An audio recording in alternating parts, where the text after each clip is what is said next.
Good morning, guys. Are you serious? Are you serious? All right, we got to talk about this Russian thing. Now, yesterday, of course, Russia sent 20 to 25,000 troops into Syria. But what a shift. What a shift in 24 hours. So get a cup of coffee. Matter of fact, preferably the Are You Serious Jesus Save cup. The reason I'm bringing up about the good coffee today is because somebody sent me in, and I believe it this Ecuadorian coffee. It was either Michael Mays or it was Dino. I can't remember which one of you, but somebody sent me in this Ecuadorian coffee that is just unbelievable. Thank you. I mean, I ground it up, come in, so I got to put it in my little grinder and ground it up. Delicious, smooth, and it's good. I drink my coffee black anyway. Unreal. Okay, let's get serious. Let's get focused. All right. Are you serious? Let's get focused. Wow. Russia says that Assad has made a lot of mistakes. Now, Russia said Tuesday that Syrian President Bashar Assad was making a lot of mistakes. That's the understatement of the day, is what I want to say. That is probably the biggest understatement I've ever heard of. They're saying he's making a lot of mistakes, despite repeated calls from Moscow for his troops and rebel forces to cease violence and to seek dialogue. We believe that the Syrian leadership responded incorrectly to the very first manifestations of the peaceful protest. Foreign Minister Sergei Lavrov told Kamaset FM radio in a pre-recorded interview, the Syrian leadership, despite its numerous promises it has made in response to our calls, is making a lot of mistakes, unquote, he said. And the things that are actually moving in the right direction are coming too late. His comments came amid the growing signs that Russia could drop its support for Assad. After a year of violence that the Syrian opposition activists say has claimed more than 9,100 lives. That's confirmed deaths, folks. That's not counting about 5,000 people that are missing and over 30,000 refugees that have had to flee into Jordan. I don't know how many thousand into Lebanon. I don't know how many thousand into Turkey. So this thing, and the city of Damascus is just absolutely, it's a disaster.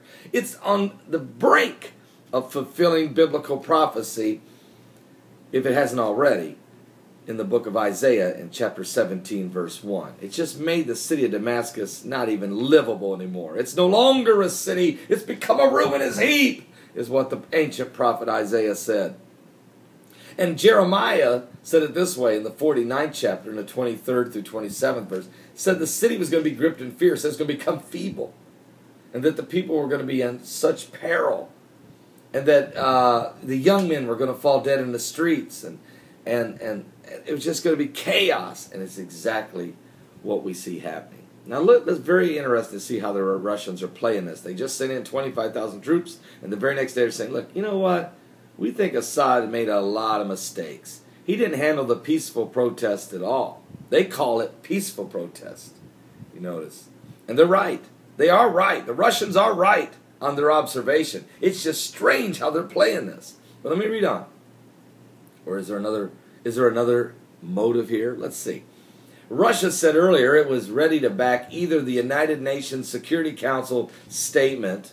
Really? You rejected it the first time? You and China did? Well, all right. So,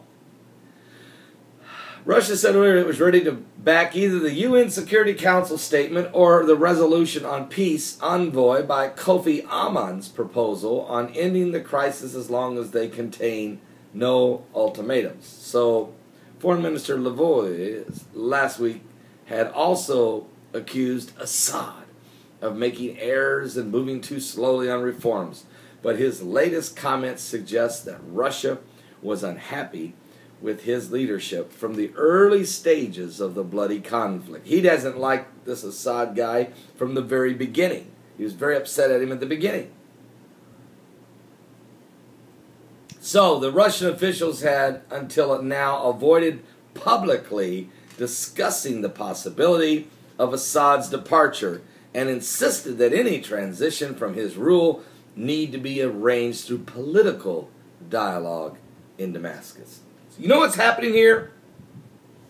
Do you see what's taking place? Russia's not sending 25,000 troops in to fight the people, to jump on the side of Assad and finish off the crackdown. No! Russia realizes that Assad's kingdom is collapsing.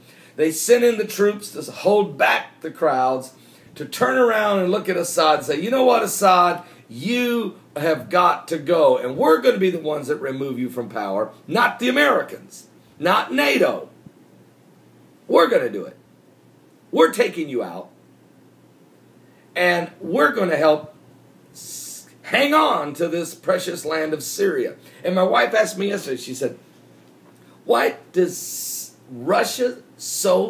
they see in Syria that they want so badly?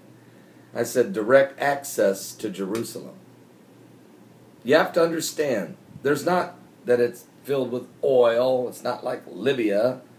We're not talking about Libya or Iran or Iraq where there's all this oil. Syria doesn't have any of that. What does Syria have that Russia wants to protect? What is the only thing? Why even get involved if you're Russia? One reason.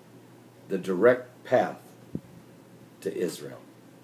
They want to keep that path open so that they have access, if need be, that they have to charge into the city of the great king, into Jerusalem. This is a biblical, spiritual war we're talking, folks. We're not, everybody runs around here saying, oh, all Bush wanted was the oil. All Obama wants to do is the oil. All the Americans are imperialists. They have no idea. The oil is just a byproduct.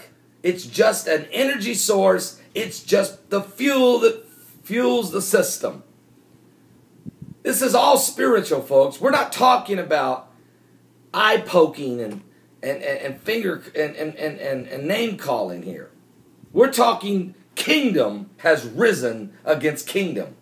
The kingdoms of the world, folks, include Christianity, radical Islam, Judaism. The Christians and the Jews are on the same side. So guess what? There's a fourth kingdom that has risen. It's called communism or atheism. And it has decided to side with the side of radical Islam. Why is that? Why would the communists side with Islam? Because both of them are oppressive regimes. They take your freedoms away from you. Sharia law and Marxism and communism is identical. It's oppressive. It limits your freedom of speech. As the sheikh said in Saudi Arabia yesterday, he said that on the deathbed of Muhammad said there can only be one religion in the region. There cannot be two. What he was saying was, we won't tolerate, we have no tolerance for any other source of worship. And so this is where you're at in biblical prophecy history. Understand, it says this, but you got to first believe the Bible. And if you don't believe the Bible and you want to look at it from natural New World Order and all that, then you can look at it that way. New World Order just is the mechanism in which the Antichrist will actually take power and use the mark of the beast to implement upon the people. But the New World Order and the Bilderberg group, all those guys, they're just little puppets. They're little pawns on the big game. This thing's between God and Lucifer. Kingdoms have risen against kingdoms. Understand exactly where we're at. And if you don't have Jesus Christ in your life, you're on the wrong side. It's time to come into the kingdom, to be born again, to be filled with the Spirit of God, to understand this. The King is coming back, and He's coming after those that are ready. If you want to be saved, send me a personal message right here on this YouTube channel. Title it, I want to be saved, I want to be saved, I want to be saved. Stay with me today. We'll be right back.